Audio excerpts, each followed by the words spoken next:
There are prisons made of concrete and iron, and there are prisons made of shame. Some men live behind bars, others carry them within. He had known both. The day the heavy metal door clanged shut behind him, it felt like the echo of a sentence that had begun long before, in nights of drunken rage, in mornings of regret, in promises broken again and again. He had lost everything that made a man stand tall, his job, his family, his peace. But the worst loss of all was his own reflection. When he looked into the cracked mirror of the prison washroom, he didn't see a criminal. He saw a hollow man, a man who had traded every fragment of light for another fix, another bottle, another lie. The noise of the prison never stopped, the banging doors, the shouts, the hollow laughter that covered the despair. But when night came, silence fell like a stone. And that silence was worse than the noise, because that's when the voices came. You're done. You'll never change. God doesn't want you. He believed them. He'd stopped believing in God years ago, or maybe he'd simply decided that God had stopped believing in him. The prayers his mother once whispered over him as a child had faded like smoke in the wind. All that was left was the ache of absence, the space where hope used to live. Then one night, during a head count, something unexpected happened. As the guards passed by, someone slipped something through the bars. A small, rough object wrapped in a folded napkin. Inside, it was a rosary. It was made of cheap plastic beads, the kind you could find in any church gift shop. The crucifix was scratched, one arm of Christ's body chipped away. But when he held it, a strange warmth passed through him, faint but real, like a heartbeat remembered. He stared at it for a long time. The cross felt heavy in his hand. What am I supposed to do with this? He muttered under his breath. The inmate in the next cell, a quiet man who always seemed to pray instead of sleep, whispered through the wall, "Just hold it. When you can't talk to God, let it talk for you." He didn't answer. But that night, when the lights went out, he couldn't let go of it. For days, he carried it like a secret, tucked inside his pocket during work detail, beneath his pillow at night. He didn't pray, not really. He just held it, turning the beads in his fingers, feeling the texture, the smoothness worn by someone else's hands before his, and something began to shift. In that bleak world of metal and misery, the rosary became a whisper of another life, one where silence didn't accuse, but invited. It wasn't until a week later that he finally tried to pray. He didn't remember how. The words came haltingly, broken like his voice. "Hail Mary, full of grace, the Lord is with thee." He stopped there. He couldn't go on. Tears filled his eyes, the first in years. He felt foolish, weak, exposed. But somehow, in that small act of surrender, a strange peace settled over him. It wasn't dramatic. It was quiet, like a mother's hand on the head of a child who has been gone too long. He began to pray the rosary every night, 1 decade at a time. He didn't understand all the mysteries, but the rhythm soothed him. The repetition became a heartbeat of hope. Other inmates mocked him. "You think that plastic necklace is gonna get you out of here?" One jeered. He smiled faintly. "Maybe not out of here," he said, "but out of in here." He tapped his chest, and the others fell silent. Weeks turned into months. The more he prayed, the more something inside began to awaken. He started reading scripture again, first just to pass the time, then because the words began to speak to him. "Blessed are the poor in spirit," Jesus said, and for the first time, he thought maybe that included him. He wrote letters to his family, apologies, confessions, pleas for forgiveness. He didn't know if they would answer, but he wrote them anyway, because prayer, he had learned, isn't only about being heard. It's about learning to speak again, truth, humility, and love. One night during the sorrowful mysteries, as he meditated on the scourging at the pillar, he whispered, "You were innocent and you suffered for me. I was guilty, and you still loved me." He pressed the crucifix to his forehead and wept until dawn. The rosary had become his chain, but not of bondage. It was a chain of mercy. The prison chaplain noticed the change. "You've been different lately," he said one day during confession. He smiled. "I guess I met someone in here." The chaplain raised an eyebrow. "Who's that?" He looked down at the rosary. "Her son," and then, softly, "through her." That was the beginning of freedom, not the kind measured by walls or time served, but the freedom of a man who finally knew he was loved. The rosary had led him through the shadows of his addiction, through the weight of his guilt into the light of forgiveness, and though he still wore the prison uniform, in his heart he was already walking toward home. The walls hadn't changed, but he had, and as the sun rose beyond the razor wire one morning, he whispered the glory be, and for the first time, he meant every word. As it was in the beginning, is now, and ever shall be, world without end. Amen. When he first wrapped the rosary around his fingers, it had felt like a chain, but now each bead was a promise. The same hands that once trembled for a drink now trembled in prayer. The same lips that once cursed now whispered Hail Marys. And every day, something inside him loosened. The grip of anger, the weight of guilt, the ache of hunger that no substance had ever satisfied. He didn't fully understand it, but he felt it. A mother's presence in the shadows of his cell. It began with small things. He found himself helping other inmates, the very men he used to fight with. One night he noticed a younger prisoner crying silently in the dark. He didn't say a word. He just placed his rosary in the man's hand. "Just hold it," he said softly.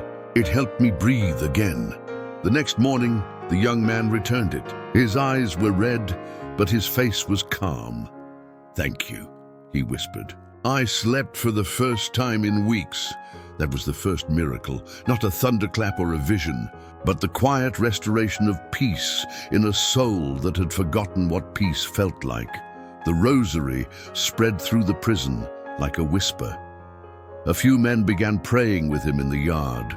They didn't have beads, so they used knotted string or counted on their fingers. Some didn't even know the prayers.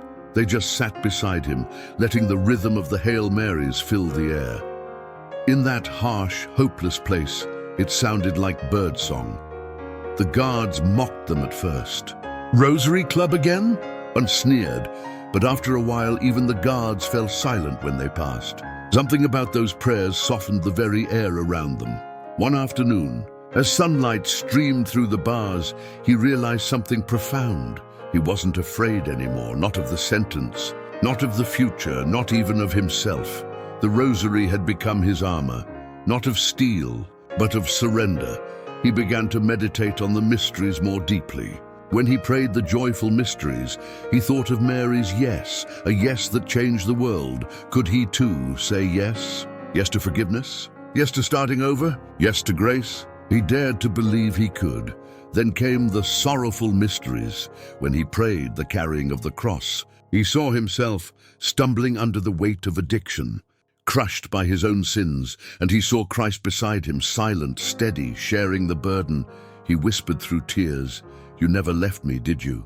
And in that stillness, he felt it again. The same quiet warmth he had felt the first night he held the rosary. It was Mary, leading him to her son. He began keeping a small notebook, his rosary journal. Every night he wrote down one grace, one lesson, one moment of peace. The entries were simple. "I didn't lose my temper today. Thank you, Mother. I prayed for the man who hurt me. I'm learning to forgive myself." In those scrawled words, heaven was being written into a heart once claimed by hell. Months passed. He attended Mass in the prison chapel, kneeling on the cold floor with other men who had once mocked God. Their voices, rough and broken, now joined in the Our Father. And when they said, "Forgive us our trespasses," he felt the weight lift from his shoulders little by little. It was during one of those masses that he felt something stir in him, a calling. Not to priesthood, not to some grand mission, but to be a witness, to tell others what Mary had done for him. The priest gave a homily that morning on the words of Christ from the cross, "Behold your mother." And he thought, that's what happened to me. I beheld her, and she never looked away. He began teaching other inmates how to pray the rosary. He didn't preach, he didn't lecture. He simply shared his story, the addiction, the fall, the prison, and the moment he found freedom in a plastic set of beads. "Mary didn't wait for me to get clean," he told them. "She came into the mess and brought her son with her." And as he spoke, they listened, not because he was eloquent, but because he was living proof that grace could reach even the darkest cell. That night, he knelt again, alone in his bunk, and began the glorious mysteries. When he reached the resurrection, he paused. He realized that resurrection wasn't just for the end of time. It was happening in him. Every Hail Mary was a stone rolled away. Every Our Father was light flooding in where darkness had reigned. The man who had once been a prisoner of addiction was now a disciple of hope. And though the walls remained, they could no longer contain the freedom he had found. He smiled through tears as he prayed, "The final glory be, as it was in the beginning, is now, and ever shall be, world without end. Amen." And in that moment, he knew he wasn't just surviving. He was being reborn. It was a gray morning, the kind that made even the most hopeful heart feel small. The air in the cell block was heavy, the clang of metal and murmur of voices echoing like thunder in the soul. He had been praying his rosary for nearly a year now, day after day, decade after decade, tracing each bead like a lifeline. And yet something in him ached. He longed for a sign, not to prove God's existence, but to feel that his prayers were being heard beyond those cold stone walls. He wanted to know that Mary was truly near. That night, he whispered as he prayed, "Mother, if you hear me, help me believe that I am not forgotten." A week later, during mail call, his name was shouted. He froze. He never got letters, not since the day his family stopped answering his pleas for forgiveness years ago. The guard tossed a small envelope through the bars. It was unmarked except for his name, written in delicate cursive, the kind no one in prison ever used. He turned it over in his hands, heart racing, afraid to hope. Then he opened it. Inside was a single folded card. On the front, an image, Our Lady of Sorrows, her heart pierced by 7 swords, tears glimmering in her eyes. Inside the card, just 4 words were written in blue ink. "You are not forgotten." No signature, no return address. He stared at the words until they blurred into light. His hands shook as he pressed the image to his chest. "Thank you, Mother," he whispered. "Thank you for remembering me." From that moment, something changed. It wasn't a miracle of lightning or vision, but of tenderness, a whisper of divine timing, so intimate it pierced his heart. He began to see Mary's hand in everything. The guard who let him keep his rosary during a cell search, the extra bread he received at dinner when he was hungry, the unexpected peace that would settle over him in prayer. Every little mercy was a thread, weaving together a tapestry of grace. Days later, he showed the card to the prison chaplain, a quiet, kind man who had once been a missionary. The priest looked at it and smiled gently. "That's Our Lady's way," he said. "She doesn't always speak loud. She just finds ways to reach us, even through the mail." He placed a hand on the prisoner's shoulder.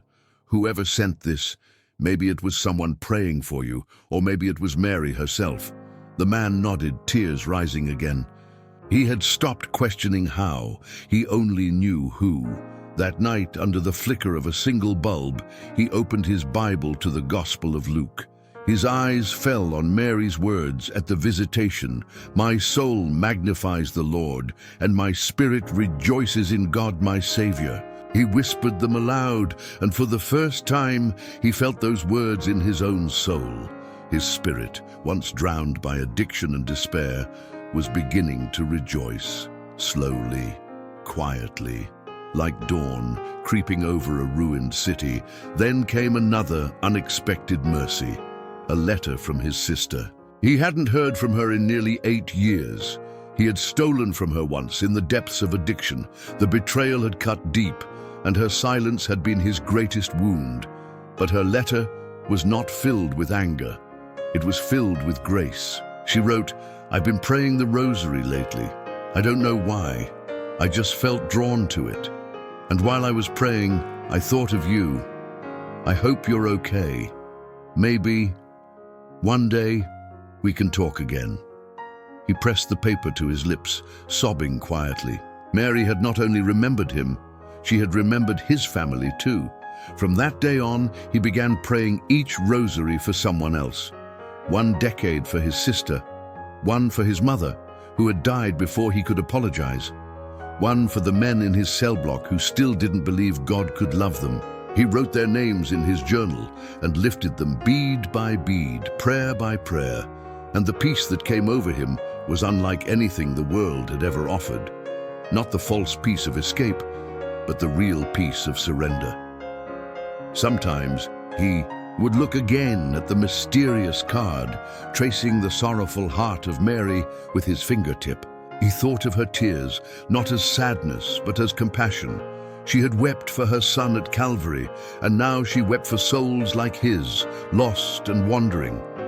He began to see her not only as a queen, but as a mother who enters the darkest prisons, not to condemn, but to rescue. And as he prayed the rosary that night, he whispered, "Mother, if I ever leave this place, let my life be yours. Use it however you will." In the stillness, a deep calm filled the cell. It wasn't just the absence of fear, it was the presence of someone. A love that didn't erase his past, but transformed it, a forgiveness that reached beyond the bars, a light that no darkness could overcome. He looked through the narrow slit of his window and saw the first hint of dawn. For the first time in years, he smiled. "She really is here," he said softly. "Even in prison, she comes." The day of his release came without fanfare. No trumpets, no waiting family, no applause. Just the sound of gates opening and a guard's indifferent voice. "You're free to go." He stepped outside with a small box of belongings, a worn Bible, a handful of letters, his journal, and the same plastic rosary that had saved his soul. The sunlight struck his face like a revelation. He squinted, tears welling up as if his eyes had forgotten what freedom looked like. For years, he had prayed to be released. But now, standing there, he realized that the greater release had already happened inside him, long before the iron doors opened. The world outside was loud and fast.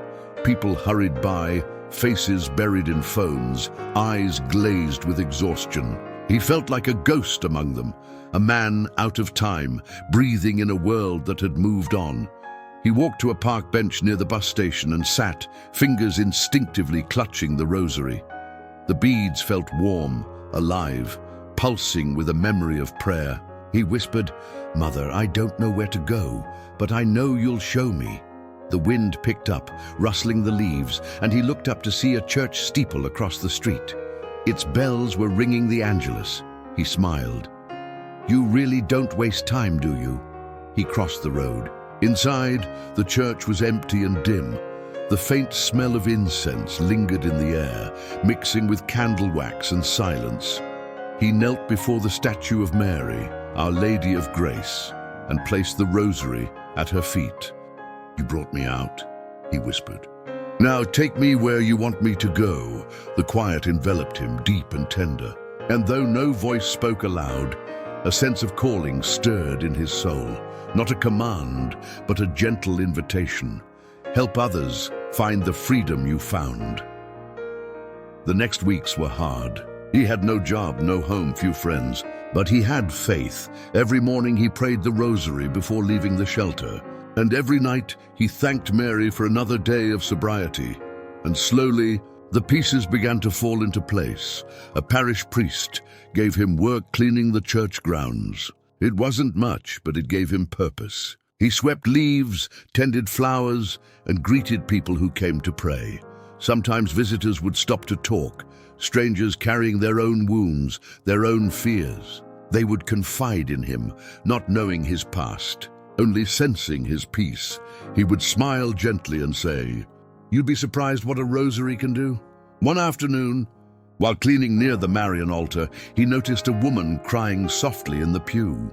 She looked lost, the same lost he once felt. He approached quietly, sat beside her, and placed his rosary in her hands.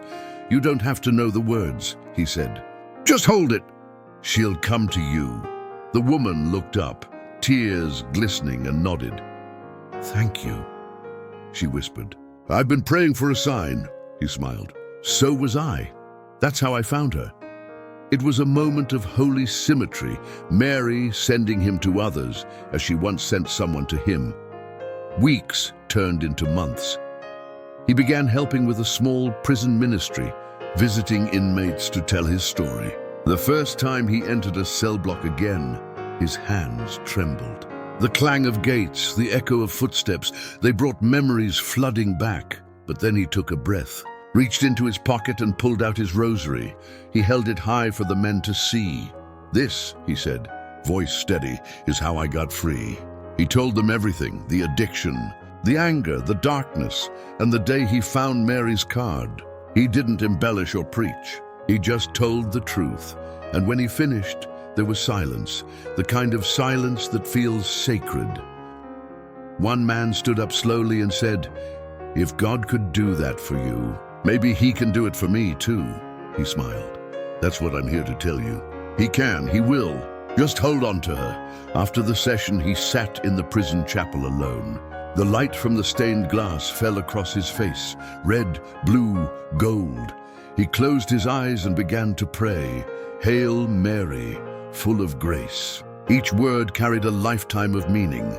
Each bead was no longer a memory of pain, but a testament of mercy. That night, back in his small rented room, he wrote in his journal, "Freedom is not walking out of prison. Freedom is walking into grace. Mary found me in chains.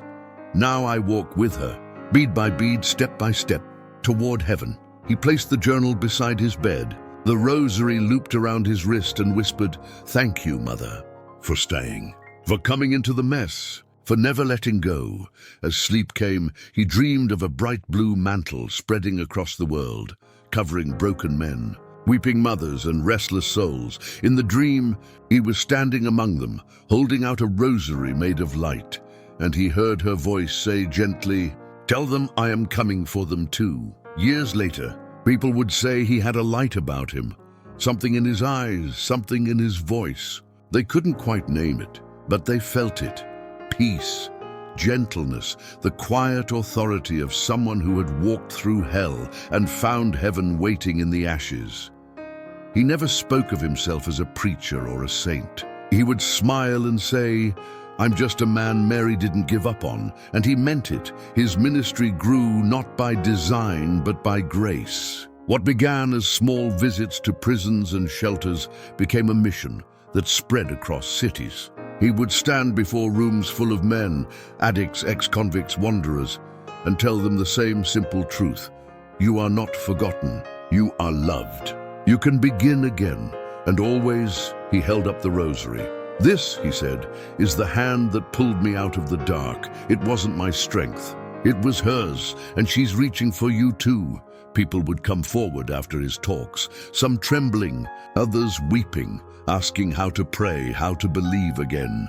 He never gave them complicated instructions. He would take their hands, place a rosary in their palms, and whisper, "Start here. Just say her name. Hail Mary. She'll do the rest." Sometimes they would return weeks later, faces transformed, voices calm, and he would smile, knowing the same grace that rebuilt him was now rebuilding them. He often said, "I used to count my beads to survive the day. Now I count them to praise the one who saved me." One autumn afternoon, as he walked along the church garden he now cared for, he paused beneath a statue of the Blessed Mother. The wind stirred the leaves around her feet, and sunlight flickered through the trees like a living prayer. He thought of the first time he had seen her face, printed on that mysterious card that came through prison mail. How those 4 words, "You are not forgotten" had ignited a new life in him, and suddenly he knew what he must do. He began a small outreach called the Forgotten Rosary. Volunteers would visit prisons, hospitals, and rehab centers, distributing simple rosaries and cards with the same message that had saved him: "You are not forgotten." Within a year, thousands of rosaries had found their way into hands that once clenched in despair, hands that now prayed, trembled, and opened toward heaven.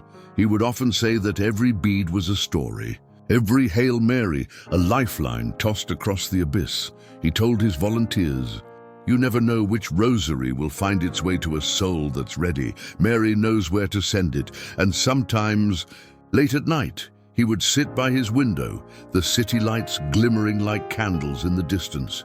He would take his old plastic rosary, still scratched, still worn, and begin again, "Hail Mary, full of grace." Each word carried decades of tears and triumphs. Each prayer felt like breathing. He would close his eyes and imagine the men still behind bars, the mothers praying for lost sons, the broken souls holding their first rosary, whispering their first prayer in years.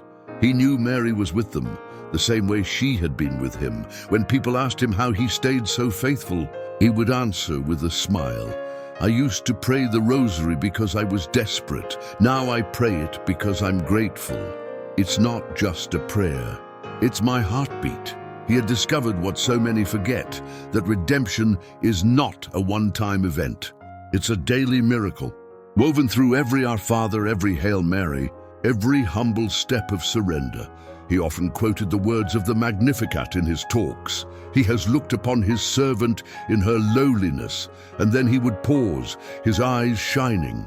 "He looked upon me, too, through her." Years later, near the end of his life, he asked to be buried with his rosary, not because he feared death, but because he wanted to carry the same chain of love that had freed him from addiction, from shame, from despair, into eternity. On his gravestone, engraved beneath his name, were the words that had changed everything: "You are not forgotten." And so his story lived on. Every time a prisoner found a rosary in his cell, every time a recovering addict whispered Hail Mary through tears, every time a mother prayed for her lost child, clutching beads in the dark, because one man once said yes, the way Mary did, because one man believed that even behind bars, heaven could reach in, and because the Mother of God keeps her promises, especially to those the world forgets. The camera of the soul lingers on the image of a rosary, resting on rough, work-worn hands. A single beam of light falls upon it, steady, pure, eternal. "Hail Mary, full of grace, the Lord is with thee."